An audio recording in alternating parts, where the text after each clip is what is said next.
incarne crainte du Seigneur et compassion. Son plaidoyer en faveur des enfants différents vient d'une révélation divine au cours d'une émission chrétienne. Je suis Lauriane Thérèse Oyemezeng. Je suis présidente fondatrice de l'ONG Je déclare. Je suis originaire de la province de Logoé-Vindo, le G6. Je déclare est une forme de prière, je déclare est un acte de foi et je déclare c'est cette émission qui a vu le jour le 27 avril 2020 en période Covid. Le Seigneur me mettait à cœur de faire une émission sur Facebook, une émission pendant laquelle il fallait uniquement prier pour le Gabon, autrement dit déclarer des paroles de vie, de foi, de bénédiction et des paroles positives sur le Gabon afin de précipiter son action sur la nation. Le nom est venu pendant ce songe en fait. Je déclare, le slogan chrétien deviendra un nom porteur de valeurs, de sens et de vision pour Lauriane Thérèse Oyemezeng qui, quelques mois plus tard, organise une première journée récréative et lance les activités de son ONG. Le Seigneur me mettait à cœur de travailler avec les enfants autistes. Je n'en avais pas autour de moi, je n'en ai pas non plus moi-même et du coup je me suis rapprochée des parents qui en avaient. Il fallait organiser une journée récréative pour ces enfants, conférence, débat pour leur permettre de s'épanouir. Et lorsque je me suis rapprochée du directeur du centre Tous Différents, il a été en accord avec moi en me disant simplement, Lauriane, on voulait faire cette journée il y a 1 mois, mais on n'avait pas de moyens. Je comprends juste que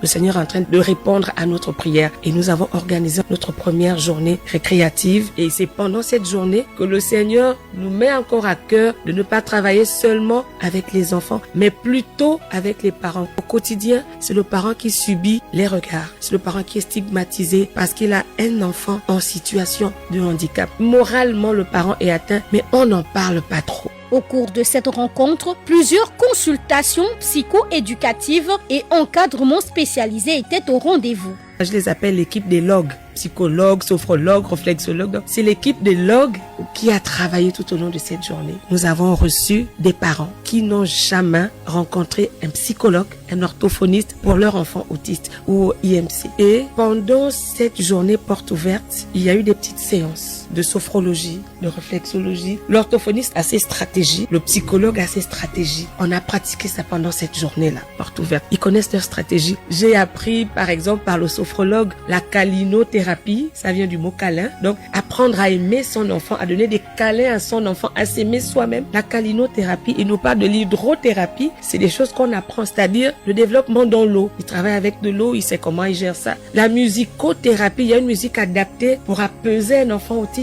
Donc, c'est des stratégies qu'ils utilisent pour pouvoir recadrer l'enfant, pour permettre le développement de l'enfant. Actuellement, le sophrologue, depuis 2 mois, il travaille avec une petite fille, Kimia, qui n'arrivait pas à faire de mouvement. Elle a 2 ans, elle faisait pas de mouvement. Mais après 2 mois d'exercice, elle arrive aujourd'hui à bouger ses mains, à bouger ses pieds. Ses membres ne sont plus braqués comme avant. Pourquoi? Parce que ils font des exercices continuellement. Mais la maman ne savait pas qu'il y avait des sophrologues. Moi, j'interviens beaucoup plus sur le plan spirituel parce qu'il y a la prière. Ces actions ne se limitent pas aux activités ludiques, éducatives et sanitaires. Elle envisage lancer une campagne de sensibilisation nationale afin de changer les mentalités des populations et informer sur les droits des enfants différents. On prévoit une grande campagne de sensibilisation parce que je connaissais pas ce que c'est IMC. Je connaissais pas les enfants autistes et trisomiques. Moi, aujourd'hui, je les connais, mais il y en a qui ne les connaissent pas. Aujourd'hui, on parle de la mère de l'enfant qui est mongole, la mère de l'enfant qui est bizarre. Non, ces enfants ont des noms. Il faut que les populations soient sensibilisées. Donc, nous préparons une grande campagne de sensibilisation. Si on a les moyens, on fera le tour des provinces. Mais pour le moment, nous travaillons simplement à Libreville avec le peu de moyens que nous avons.